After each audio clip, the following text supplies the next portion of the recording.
All right, we're good to go. Good morning, good afternoon, good evening, and welcome to the Middle East Institute's inaugural Lebanon Policy Conference. My name is Chris Abi Nassif, and I am the Lebanon Program Director here at MEI, as well as the moderator for today's conversation on Lebanon's destructive and still ongoing political stalemate. If you've attended this morning's opening keynote with Senator Tim Kaine and Ambassador David Hale, welcome back. If you're joining us right now, thanks for dialing in and for participating in this timely discussion. And either way, we're very happy to invite you to join us for the exciting and comprehensive series of events that the Middle East Institute has planned in collaboration with the American Task Force on Lebanon and Life this week and next week. The full conference schedule has been released this morning, actually, and will be shared by our team shortly in the chat. So please feel free to join that conversation over the next couple of weeks. In our next hour together, we will discuss the domestic and the international obstacles to forming a truly independent and reform-minded government in Lebanon. We'll think through whether such a government is even possible with the current political establishment, and then we'll dig into potential alternative options, and we'll conduct some scenario planning as well to kind of look into the potential scenarios that might unfold in the coming weeks and months. And as if not more importantly, we'll deep dive into the state and the prospect of Lebanon's emerging alternative political parties that are trying to challenge the status quo every day in Lebanon and in the diaspora. Along the way, we'll try to assess and see really Lebanon's political stalemate and the path forward through the eyes of US diplomacy and policymakers, and then think through ways that the US and the international community can constructively engage in Lebanon, on Lebanon, when it comes to the political files. Before we begin, though, I would really like to introduce our distinguished panel of experts on Lebanon and the broader Middle East. First, we're joined by Paul Salim. Paul is the president of the Middle East Institute and a great champion of Lebanon in DC. He focuses on issues of political change, transition, and conflict, as well as the regional and international relations of the Middle East and Lebanon particularly. I'd also like to warmly welcome John Alterman. John is the Senior Vice President, Zbigniew Brzezinski Chair in Global Security and Geostrategy, and Director of the Middle East Program at the Center for Strategic and International Studies in DC. He specializes in US policy towards the Middle East and the region. And then last but not least, we're very lucky to have Maha Yahya join us from Beirut. Maha is the director of the Malcolm Kerr Carnegie Middle East Center. Her work focuses broadly on political violence, on identity politics, pluralism, development, and social justice in the wake of the Arab uprisings. Before we begin on the logistics front and to submit your questions, please feel free to use Zoom's Q&A box that you can see at the bottom. If you're watching our panel on the live stream on YouTube, you can ask a question by emailing events@mei.edu. And then if you have any technical difficulties or issues along the way, please also email events@mei.edu. And then feel free to ask a question at any time throughout the panel. John, Paul, Maha, and I will be looking at all these questions in the Q&A, and we'll factor in as many as possible into the conversation. With that, I think we're good to go, and we'll dive right into the discussion beyond the descriptive and hopefully straight into the analysis and further on the recommendations with you, Paul. I know you've literally come back from Beirut within the past 24, 48 hours. So can you start us off potentially by explaining or telling us more about what are we looking at effectively when it comes to Lebanese domestic politics today? And what do you see really as the root causes of this now 10-month-long stalemate in domestic politics in the absence of a government? Well, thank you, Chris, and it's a pleasure to be with Maha and John on this session. And the word logjam, I think, is a good place or a good word to use to describe the situation. And there's a logjam at many levels. Obviously, there's the inability to form a government between the current politicians. It boils down right now to two politicians, Saad al-Hariri in a sense and Gibran Bassil, disagreeing over the number of portfolios and how to form a government. One can go into those details. But pulling back and looking at the more serious logjams, one is a little bit constitutional, that the system that we have since the Ta'if Agreement, yes, it involves power sharing and it helped end the war, but it does not have a strong mechanism to create an effective executive branch. The government and the prime minister, even if it was formed, does not have the executive authority to take decisions effectively. The president doesn't have decisions. There's a constitutional crisis, and we see it in moments like this. in the absence of a strong executive branch. The Constitution also does not have any details about what should be done if, month after month, a government fails to be formed. There's no mechanism. There is also a logjam in the broader political sense that this is a government in a state that does not have sovereignty. And we've been in this situation for many decades. We have a body, Hezbollah, fully armed, allied with a foreign power, which violates Lebanese sovereignty and calls the shots on many issues. That logjam, nobody dares confront it. Nobody has a viable plan to break that particular logjam. Another logjam that the current economic or socio-economic crisis that we're facing requires bold steps that nobody is willing to take. On the budget side, what we should have done years ago, or at least months ago, was a managed transition, a managed devaluation, and sort of a management of an economic transformation. None of the politicians or political parties dare do that because all of the measures that would need to be taken would not be very popular. Right now, we're facing the dissolution of the subsidies, which subsidize electricity, subsidize gas and diesel oil. Again, there's a logjam. Nobody dares confront that difficult policy decision, so things continue unmanaged. There's also the logjam, or the cowardice, if I may say so, about what to do about the banking system and the billions of dollars that people have in the banking system. The politicians don't have the courage or the responsibility to face that crisis and decide how the remaining resources in the banks and in the central bank, what will be the new distribution of wealth, as it were. Clearly, the money that was in the banking system, much of it is gone.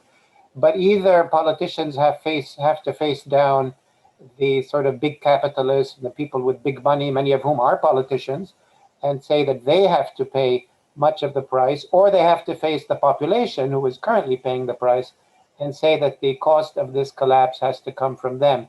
That very difficult decision, no politician is daring to make. So we really have domestic paralysis, not just because, two politicians are bickering, but because any government can neither face the Hezbollah problem, nor the budget problem, nor the banking problem in any effective way. And finally, I will say there is a bit of a logjam in the region that Hezbollah, the biggest power, which is allied to Iran, Iran is in the midst of negotiations with the US, but has not yet made any breakthroughs.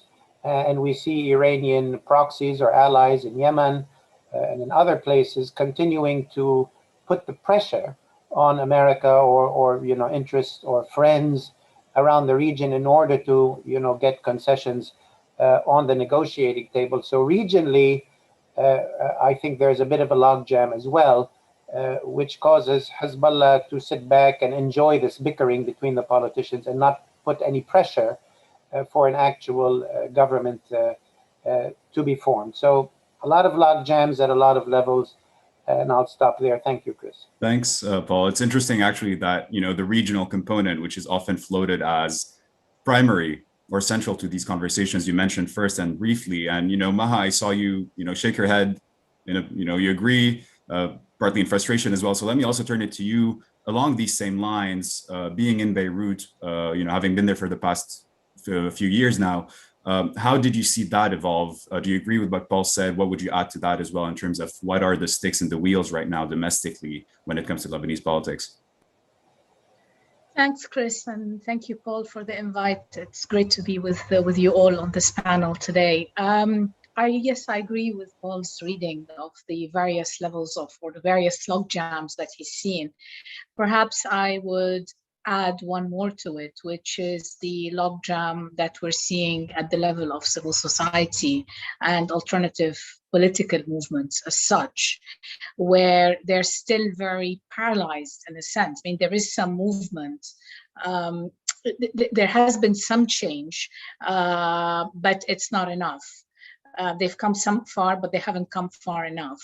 And there is an alternative narrative that has yet to materialize. It's right now very much based on the negative campaigning mode, what the ruling political elites have done wrong. And while there are attempts to support change, and Paul and I are involved in a number of initiatives that are looking at these options in one way or the other, it's still very fragmented to some extent. And there still isn't a unified opposition that's able to put forward an alternative narrative of what the future of Lebanon could look like. And for me, that is an important logjam at this particular moment when you add it to everything else that is happening. I mean, the economic collapse, it's the banking, yes, it's the it's everything that Paul described, but it's also the collapse of state institutions. Here, when we talk about the collapse of state institutions, we're talking today, for example, about a nationwide strike. We're talking about educators, teachers. It's not just security personnel whose monthly salaries now aren't enough. They're not worth, and I've heard this from security personnel who say it's not worth me getting killed for $80 a month. It's the same with teachers. It's the same with the health sector. I mean, the impact of this collectively it's not just about the deterioration of the quality of life, but it's also about this paralysis kind of extending further and further, where we people just don't know which way to turn anymore. And their capacity to fend for themselves is becoming weaker. And of course, this is where the political parties are trying to jump in and say, we'll provide for you, we'll help you. Now, the most powerful on the ground here in this particular case is Hezbollah, obviously, but with their very broad programs of support, but others are coming into the fray. However, no matter what they do, it's simply not enough. And the sense that there doesn't seem, the collapse doesn't seem to have a bottom, but also that the system is so caught up and congested and just completely bottlenecked that there doesn't seem to be a way out, which brings me to the regional context that Paul brought in at the very last, as a comment at the end. The regional context is playing an important role. Yes, there is the conversation happening in Vienna. There's also on the Iran nuclear file. There are also the regional conversations happening in Baghdad between the Iranians and the Saudis. The Saudi blockage of Hariri, internally is having an impact, whether we like it or not. There are external dynamics that are also having a tremendous impact on the possibility of an opening. I personally don't believe that today a breakthrough is possible internally. You do need international push. You do need international mediation. That can happen either regionally or the US and others, friends of Lebanon, but it is needed. And maybe once we get to the last part, we can talk a bit more about the options. But just as a last comment, we're seeing more and more engagement, not just by it's not just the Iranians, it's not just the Saudis, but a whole range of international actors that are coming in, getting more and more involved in various ways, whether it's the Russians, whether it's the Turks, all at very different levels. So, and this has an impact. Whether we like it or not, this has an impact in terms of the possibility of things moving forward.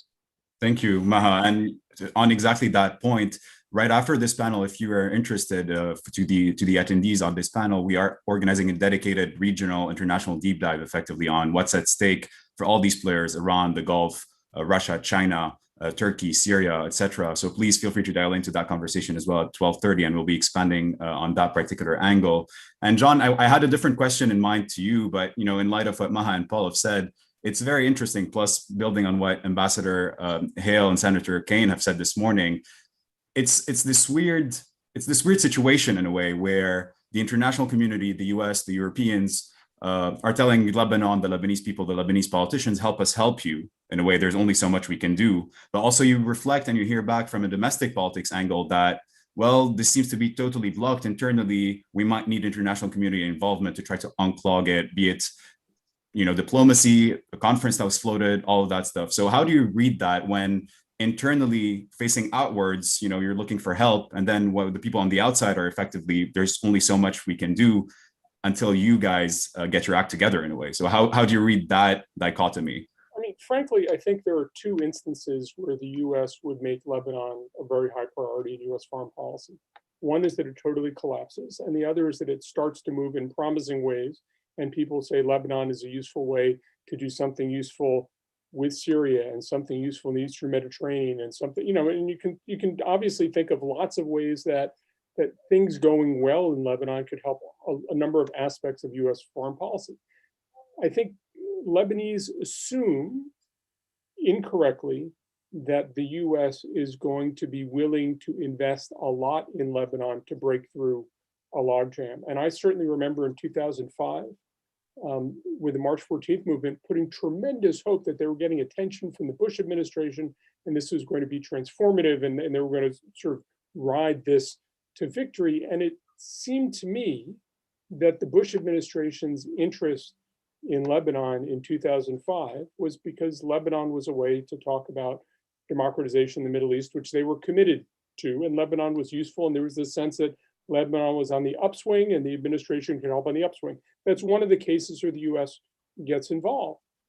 The concern I had that I expressed to Lebanese then is that doesn't represent a long-term strategic US commitment to the political development of Lebanon. It represents the US seeing opportunities in Lebanon, advancing them, but it doesn't represent a 10-year commitment, a 20-year commitment. It doesn't put Lebanon at the center of US foreign policy in the Middle East. And to me, this is the challenge that Lebanese need to appreciate, that sure, David Hale can talk about the importance of Lebanon as well as anybody I know. But one of the tricks that I've heard a lot of national security advisors put forward, is the US has no higher priority than. And I've heard them say Arab-Israeli peace. I've heard them say Iran. I've heard them say Iraq. I've never heard them say Lebanon. It's hard even to understand, and I heard this going back to the Obama administration, what's the US desired end state in Syria, which is a big issue where a lot of people are dying. And the US can't figure out exactly what it's trying to do and how to array its forces of all kinds to advance things toward a desired end state in Syria. If you're not there, how do you expect the US to really dig deep on Lebanon? As I say, I think you have the total collapse scenario where the US would step in. You have the upward swing scenario where the US would step in. But if it just looks like a scrum where people are fighting in the ditches and it's not really moving, I think for people working on the Middle East who are trying to grab the attention of an administration which is committed to rebalancing toward Asia, toward thinking about China, toward thinking about great power competition, to say, I know you're looking to slim down the Middle East scenario, and Lebanon's not really going anywhere definitively, but we should invest in Lebanon. It's a very hard argument to make. I think the US wants to play a constructive role. It wants to work with France. It wants to work with other partners. It's been coordinating with France and the UK. The US will play a contributory role. But I think the idea of the US playing a leadership role, like they did in the Taif Accords, means that you have to see that singular moment of opportunity. And I think just turning up the dial isn't in the cards. Again, look at a place like Iraq, where the US invested more than $1 trillion, had lots of troops. The US ability to shape Iraqi politics in any constructive way the US wants to is extraordinarily limited. And that's where the US has made a big investment. I think expecting the US to come in and fix Lebanese politics is expecting something the US just isn't going to do under any scenario I can see, except for the two I described. Thank you, John. Thanks for this view and for a reality check in a way when it comes to the place and role of Lebanese politics when it comes to the US approach effectively. And Paul, back to you in a way. John mentioned the potential lack of involvement of the US in the trenches, as to use the words he mentioned. So, and he did lay out these scenarios about total collapse versus potentially moving towards something constructive. When you look at internal dynamics of Lebanese politics, what are the scenarios that we're looking at in the weeks and months ahead when it comes to cabinet formation, but potentially we're entering this phase that we're looking at the next year, the next 18 months with the legislative and the presidential elections, at the very least on paper. So which scenarios are you contemplating right now, and how likely do you think each of these scenarios could be? Yeah, if I may, let me say a few words about sort of US engagement, building on what John said, and then talk a little bit about the domestic political.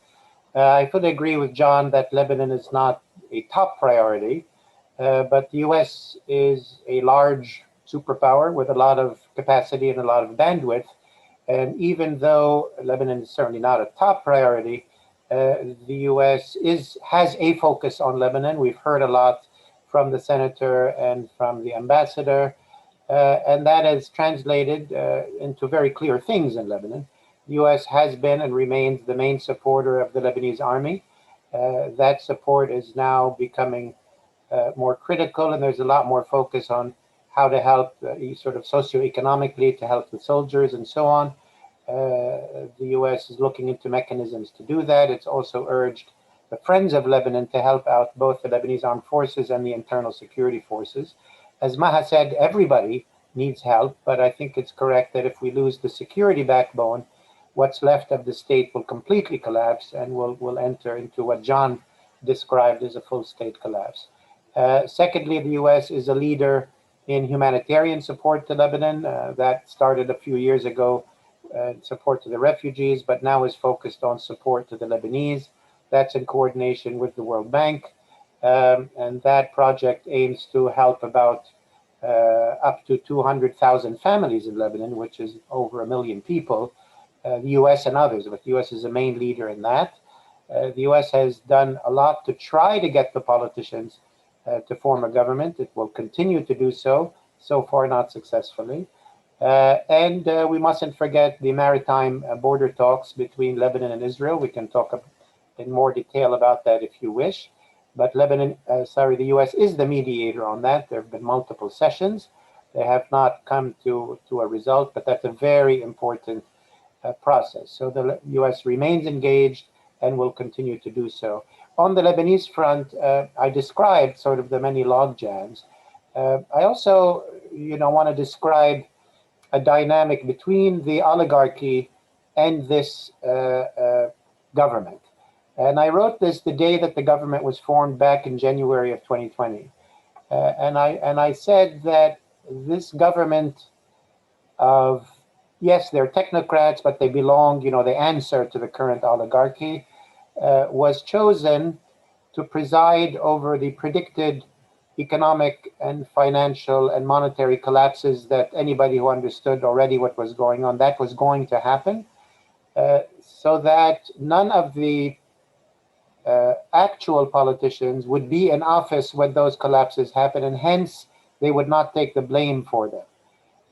This has completely been the case, that this government has presided over this period of this tremendous collapse. The politicians say, well, it's not us, it's somebody else.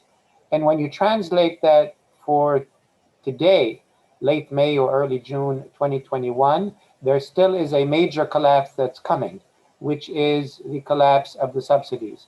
And none of the major politicians want to be in office in a sense, to bear responsibility for that. And what I wrote back in January 2020, is that I expect this paralyzed, powerless government to stay in place until the collapse reaches its end game, which I think it will reach in a few months. And then I think you'll see much more willingness of the politicians to quickly come back and pick up the pieces after all of the pain has been borne by the population. Now, a critical factor here is the question of parliamentary elections.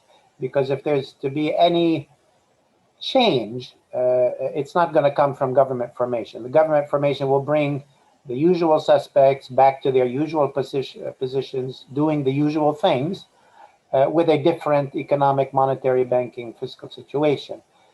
Change really can only come through new elections and fresh elections. Definitely those elections should and must happen on time in the spring, of 2022, in May of 2022, so exactly a year from now.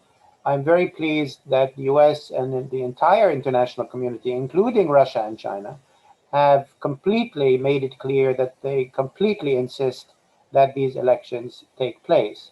Now, what we must watch carefully is what actions the government takes. Currently, we have this government. I don't expect a new government to come to office anytime soon. So it's up to this government to prepare, to announce, prepare, and begin the preparations for the parliamentary elections. And we need to zero in on the role of the Minister of Interior, because elections are announced and largely prepared in the Ministry of Interior. Current minister is Minister Mohammed Fahmy. We need to look at the Ministry of Finance, which has to, the Minister of Finance, Ghazi Wazni, has to issue a money budget in order to run the elections. And the Prime Minister, the caretaker Prime Minister Hassan Diab, has to approve it and has to not block it. I'm afraid that the current Prime Minister, who is under the influence of the oligarchy, if they don't want elections to happen, they will pressure him so that his government does not prepare for elections. And when the time comes, Parliament will say, we would have liked to hold elections, but look, the government didn't prepare, so we're going to have to extend the mandate of the current Parliament. They might also extend the term of the president as well. So that's a very critical issue. It's something that the international community has to be very focused on. The change that is likely to come about when elections hopefully are held is not going to be a huge change, but I think there will be two types of change that are significant. One very politically significant change is that the current bloc called the Change and Reform Movement, which is the Aounist movement, if you want to call it that, led by Gibran Bassil, which has a huge bloc of deputies, will suffer tremendous losses and will not be the bloc that it has. Other parties, particularly in the Christian districts, will take a big share of that movement. What that means is that Hezbollah and its coalition or its allies will no longer have an automatic majority, and that is a major political shift for Lebanon. So it's very important for those elections to take place. The second change of the parliament, which is more of a question mark, is how well will the new movements that Maha was talking about, new faces, new parties, civil society, how well will they do? How big of a number of deputies will they have? That's a really big question mark. But the first part is not so much a question mark. Hezbollah will lose its automatic majority, and hence the focus should be on these elections must be held. As I think Ambassador Hale mentioned, the president's term ends in the fall of 2022, and whoever the new parliament is will decide and elect the new president, will also name the new prime minister. So it has tremendous importance and tremendous relevance. Thank you. Thanks, Paul. And Maha, over to you as well along these same lines. Do you see eye to eye with Paul when it comes to elections as being a real mechanism of change? You have conflicting views sometimes among alternative political parties themselves when it comes to, are these elections going to make any difference when they're run, managed, overseen by the current political establishment? So how do you see that part unfolding? And to Paul's point about these preparations and these red flags that might arise along the way that might signal the elections being deferred, how do you think of that? How do you think of the action internally and internationally when it comes to that election piece? Thanks, Chris. Unfortunately, yes, I do agree with Paul.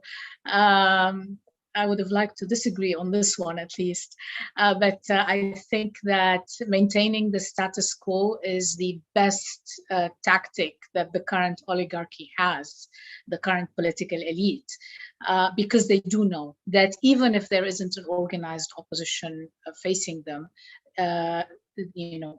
Gibran Bassil, the FMP, will lose has already lost a significant pillar of support.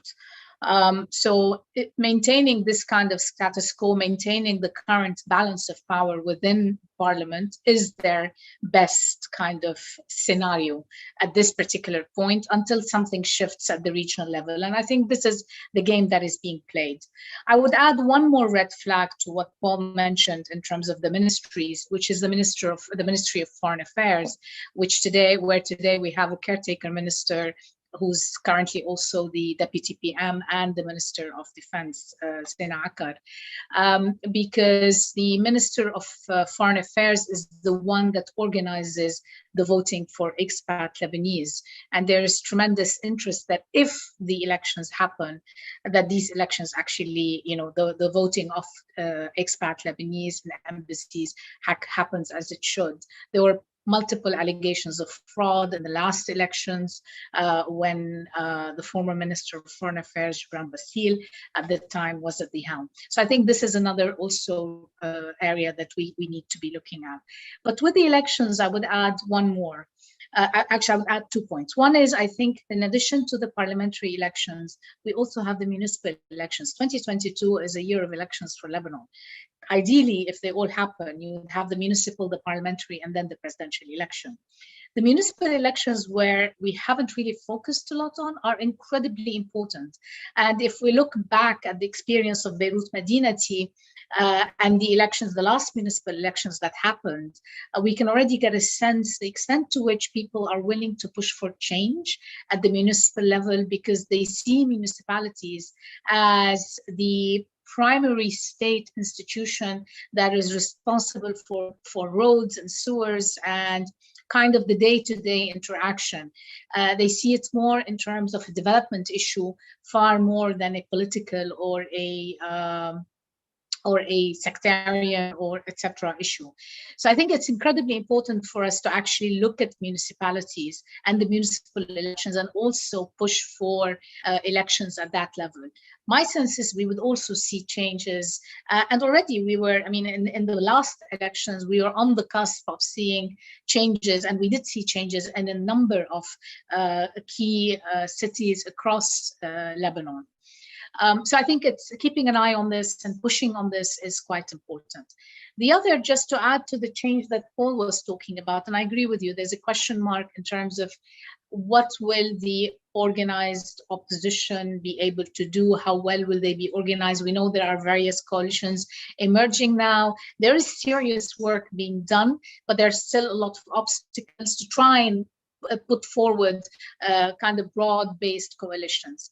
To my mind, where that could potentially make a difference is if you manage to get, 20 or 30 MPs who are at least aligned on what the future vision for Lebanon could be or should be.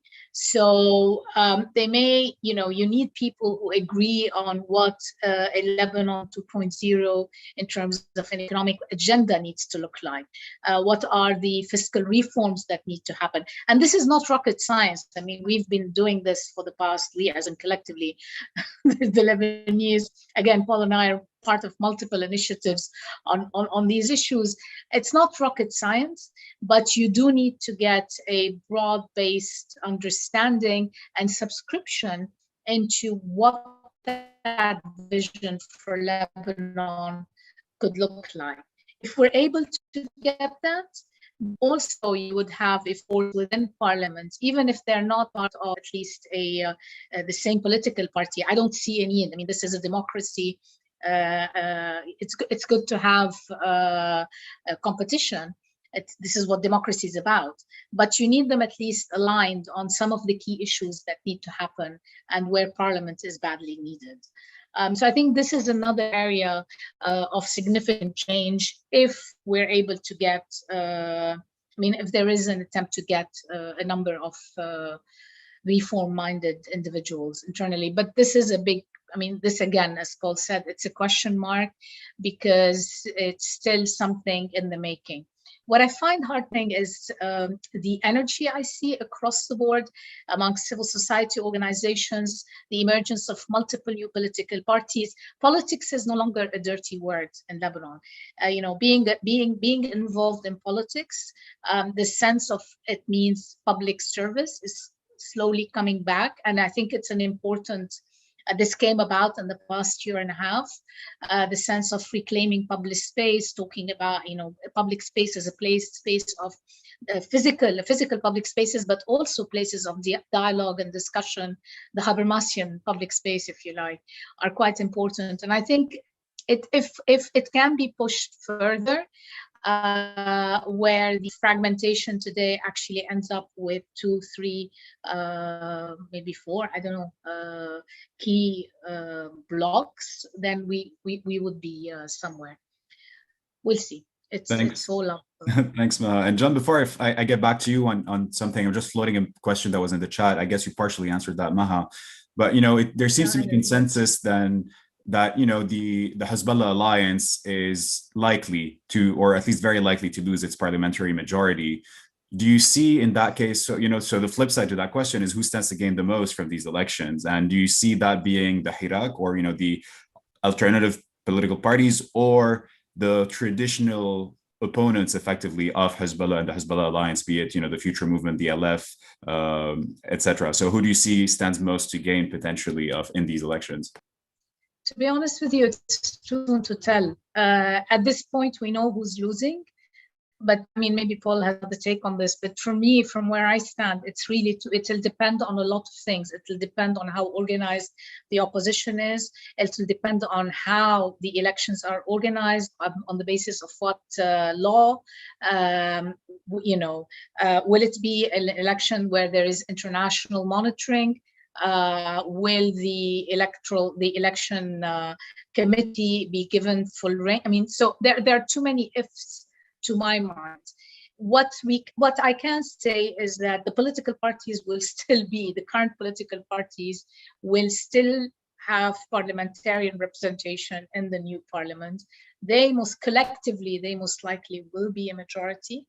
But who will be, and the biggest losers, at least from the perspective of today, is the FMP, and probably to some extent, maybe the Future Movement to some extent, but not extensively.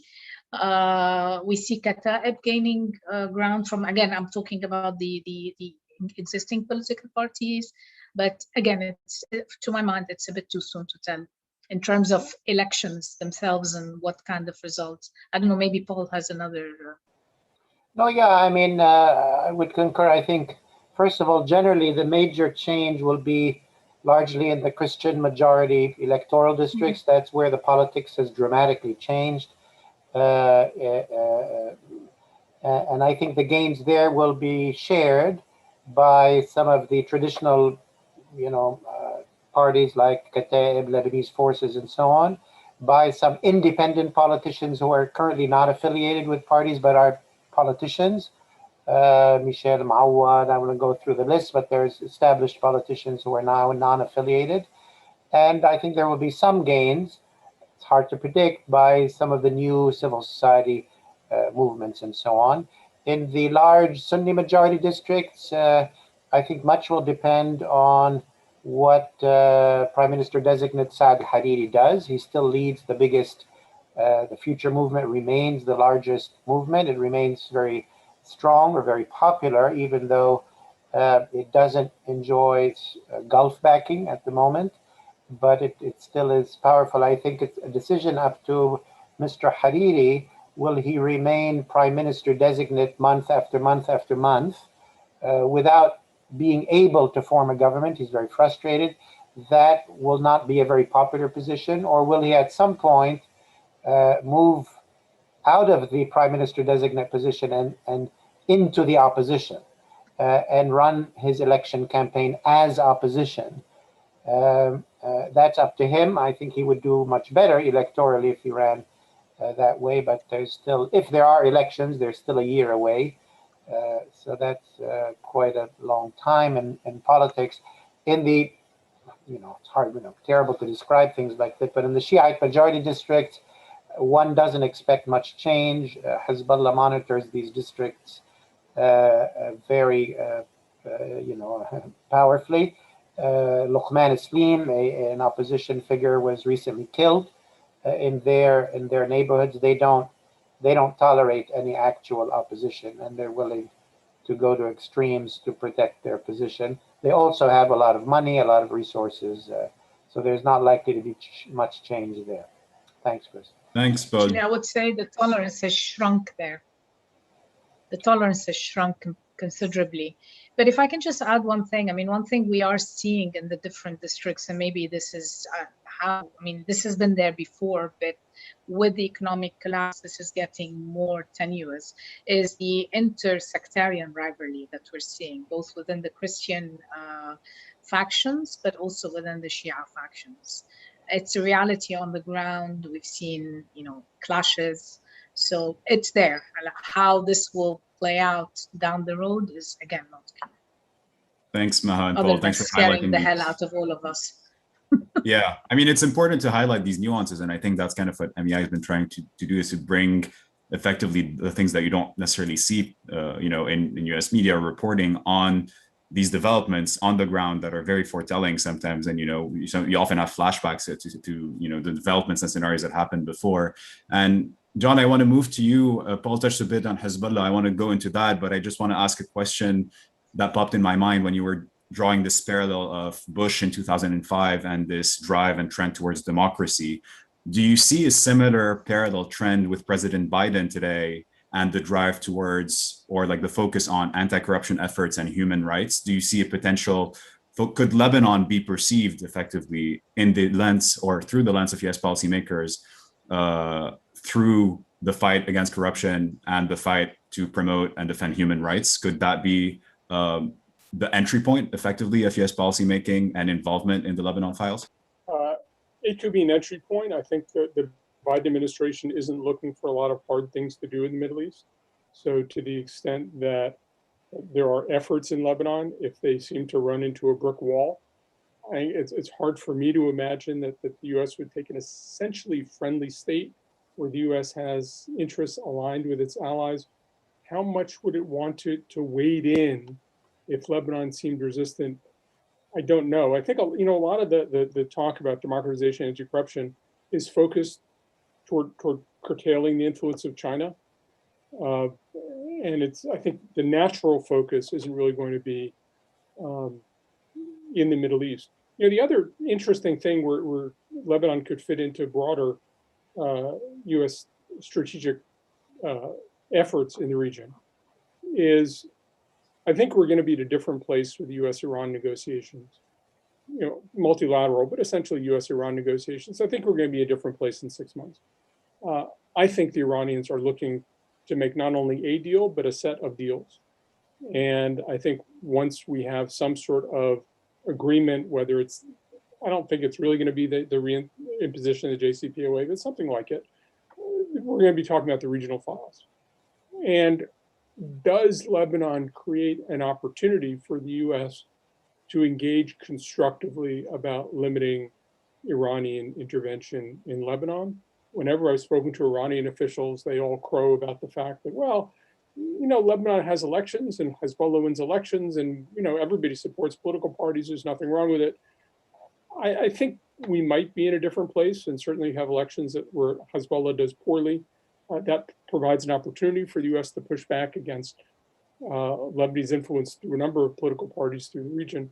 So I think that's a longer term thing. I don't think it becomes front and center, but I could imagine in 6 months, 9 months, a year, that working on, not fixing, but working on the Iranian influence in Lebanon, combined with the Iranian presence in Syria and elsewhere, could become a more important thread of US foreign policy, and could have significant effects on Lebanese politics. Thanks, John. And touching upon Hezbollah a bit, it's interesting. So I'm just using some of the words that were mentioned this morning about a brochure type statement coming from the US regarding Hezbollah effectively is not an option going forward. And you do see that there's no longer this single vision or this single lens through which the US perceives Hezbollah in Lebanon, back to 2005. And this is what you alluded to earlier, taking sides with the 14th of March Alliance against the 8th of March Alliance. Now it's more nuanced, right? It's more refined, where Hezbollah is obviously at the heart of these issues, but there's also this complicit, ineffective, corrupt political establishment that's surrounding it. So how do you see that view vis-a-vis Hezbollah evolving? And I'll turn back to you, Paul and Maha, to discuss domestically, Hezbollah domestically.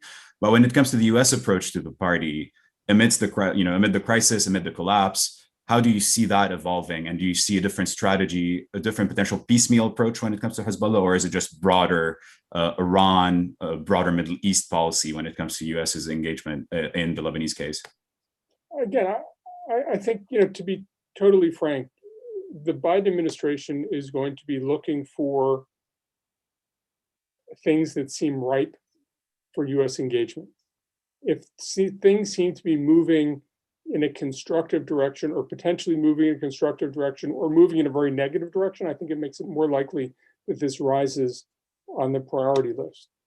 If it looks like a long, drawn-out, nasty battle, I think you have Dorothy Shea, very accomplished diplomat, as U.S. ambassador, and the U.S. will work with France and the U.K. and other partners. And I think the U.S. is working much more effectively with Saudi Arabia than most people expected under the Biden administration. The Saudis may be looking for ways to align more with the United States. Lebanon could be a place where there could be some alignment. The UAE could play a useful role.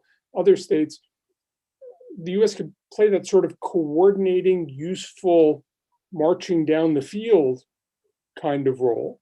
And it would be a broader effort. But again, if there doesn't seem to be any forward momentum, I have a very, very hard time imagining any circumstance under which the Biden administration would seek to create momentum out of nothing. I think the Biden administration is looking for ways to accelerate momentum, but it isn't looking to create momentum because, frankly, it has a whole set of active civil wars in the Middle East. It has a lot going on. And Lebanon, if it seems like a money pit, as we say in the United States, it's going to be hard to get American officials to invest in it. Very clear. Thanks, John. And Maha and Paul, again, on the Hezbollah part, but domestically speaking, do you foresee scenarios where Hezbollah might take a step back? It already is in many ways, but do you see a situation where the protection and the shielding that it's historically provided the political establishment either goes away or curtails back? How do you see that engagement going on domestically now that potentially, or theoretically at least, Hezbollah's engagement in the region might be dropping back as well? So are we seeing more domestic focus in that case? How does this unfold? Are they going to keep protecting the political establishment till when? So curious to hear your thoughts on one or many of these kind of angles to tackle Hezbollah domestically in Lebanon. Maybe we can start with you, Maha, and then rotate to Paul. It's an interesting question. Look, I mean, since 2005, Hezbollah has been increasingly focused on the domestic situation. Now that shifted in 2011 with the war in Syria and its involvement in the conflict there, and then in Yemen, and then it became the regional arm of a number of countries of Iran, one of the other regional arms, perhaps the most established.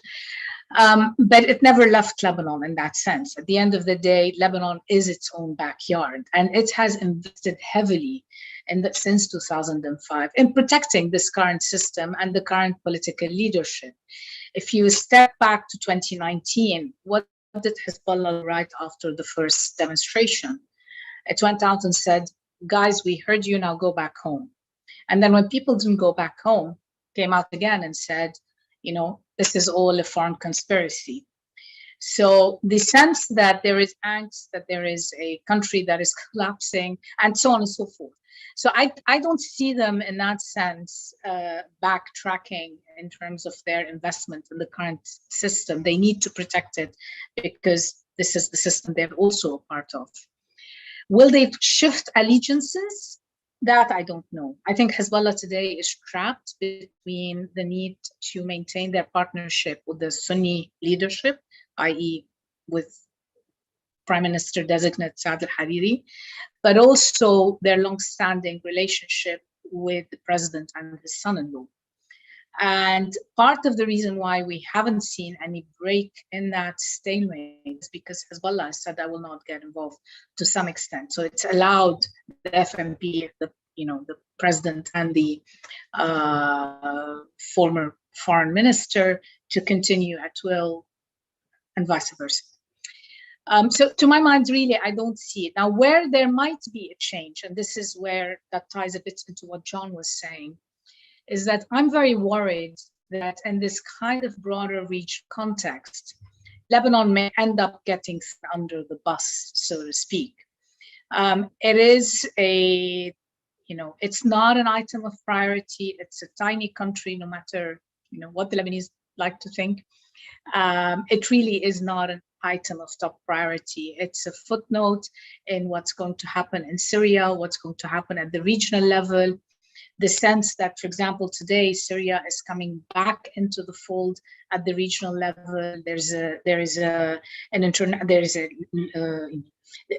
From what I can see, the regional actors are being told, you sort things out for yourselves in your neighborhood. And what the regional actors want to do is, rehabilitate Bashar al-Assad. This is not very promising for Lebanon. If there is a deal and there's some sort of an agreement between the Iranians and the Saudis, which is what we're hearing now is happening in Baghdad on an almost weekly basis, then Saudi's primary interest will be in Yemen, not in Lebanon. So the fact is there's no real champion in that sense for fighting for, kind of firewalling, putting a firewall around Lebanon. And unfortunately, the Lebanese leadership is not doing that. And to quote Cassius of Julius Caesar, he said, the fault is not on the stars, it's actually our fault. The problem is with us. So I am very worried that no matter how we turn it, the outcome may not be very good. And if Lebanon is thrown under the bus, it means that Syria will gain more and more, again, some political influence. They won't be coming back into the country. They don't have the bandwidth nor the manpower, but they will get more and more political influence in Lebanon. But also, Iran and via Hezbollah also will get far more influence in the country.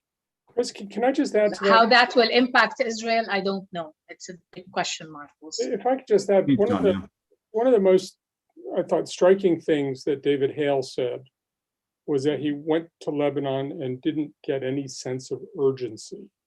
Yeah. And I think from an American perspective, and unless and until that changes, it's hard for me to imagine a very robust effort. I think he was very distressed by it, and I see the sense, of course, that Paul and Maha are distressed by it. We're all very distressed, John. I mean, the country's collapsing around us, and no sense of urgency from the. I think it's business as usual. They're just operating business as usual. It's astonishing. And yeah, to take it back to you, Paul, and based on these just the comments we just heard, right, about the astonishing part, the surreal part of it. Are we looking at what is it we're dealing with? Are we dealing with entrenched sectarian politics? Are we dealing with messed up political psychology in a way on behalf of the people who are still kind of in line, in tune with these parties? Are we looking at just an inability of these alternative parties that are emerging to really sell their vision and their plans and rally support? So I just wanted to dedicate the past 5 minutes just to brainstorm together, internally speaking, because we've discussed this at length with John, with David, with Senator Kane, and we'll be discussing it in the panel afterwards. But domestically looking, for the last couple of minutes that we have, how do you see things evolving, or how should they evolve forget about the Lebanese leadership because this does not seem to be, they don't seem to be have too much agency on that front. But when it comes to the Lebanese people, effectively, your average everyday citizen, how do you see that evolving effectively in the next few weeks and months? Well, I want to emphasize that, Lebanon or the Lebanese population has never exhibited this level of urgency and mass mobilization, I would say, in its modern history.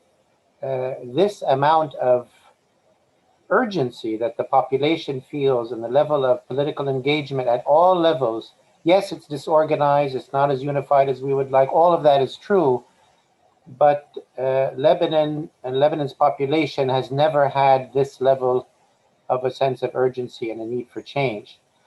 For the political class who sees this, it's sort of like somebody is never in a hurry to go to his execution. Which means they don't want to go to elections. They want to play this out as long as they can. They're looking for something to happen to save them. Also, as I started off saying, what they need to do on the policy front is so difficult and takes real courage and will be unpopular. So they neither want to make the actual decisions that need to be made because then they will have to bear responsibility. They don't want to investigate the blast. They don't want to investigate the central bank. They don't want to decide how people's savings between the rich mafias and the poor people, how they're going to distribute that. They don't want to tackle the subsidies because they don't want to take that responsibility. They don't want to hold elections because it's like going to your own execution. So maybe it's not surprising that among those options, they choose to do very little. I think this situation will not last long, that this imbalance between where the oligarchy is and where the people are will translate. Elections will not be a complete game changer, but they will bring some change. I think this change needs to be measured over years, maybe half a decade or a decade, not over the next 12 months. Because the social pact has changed, the economic situation has changed, the awareness of the people has changed. I mean, really, in the last 30 years, the Lebanese public went along with the oligarchy. You can't but say that, and they really were not politically mobilized. That has all changed. On the Hezbollah part, I think, Hezbollah can survive in both scenarios. They are a very strong, very solid player. I do think they have eventually an interest in a government being shaped and in the economy coming back because that relieves them of pressure and they can do whatever they want to do within that. Before ending, I want to mention one important absence in Lebanon, which is the Gulf. The Gulf countries have always been important partners in Lebanon, of the Lebanese economy, certainly, have been supporters of the Lebanese state and the institutions, similar to the way the US has, but the Gulf has played a bigger economic role.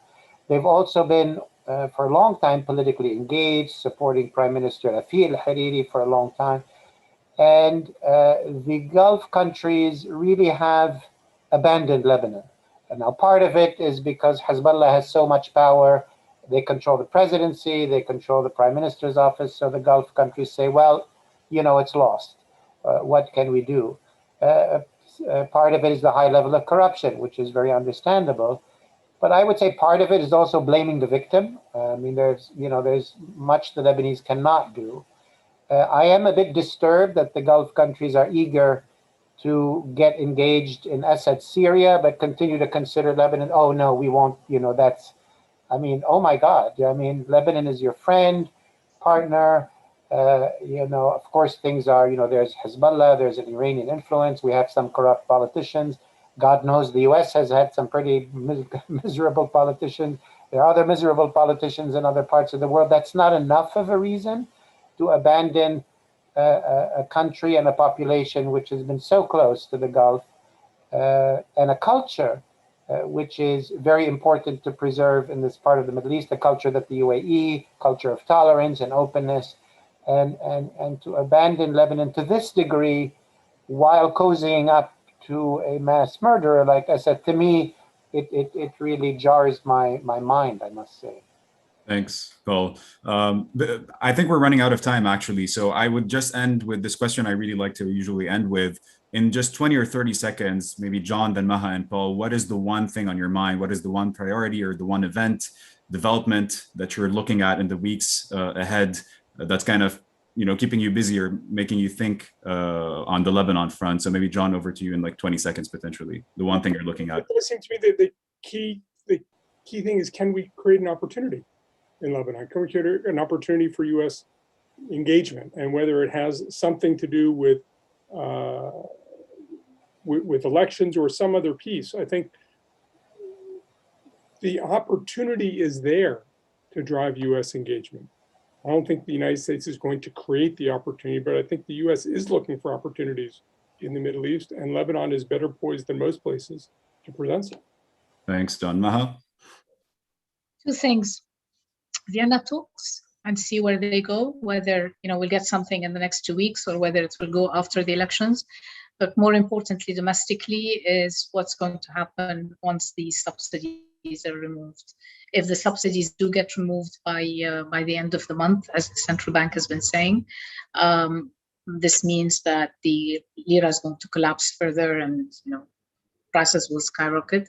So possible significant domestic upheaval. But so keeping an eye on that. Thanks, Maha. Paul? Yeah, I would want to end with a message of hope that these are very difficult times for Lebanon and the Lebanese, but Lebanon and the Lebanese are going to survive. They are surviving. There will be a lot of emigration. This is not the first deep crisis that the country has gone through.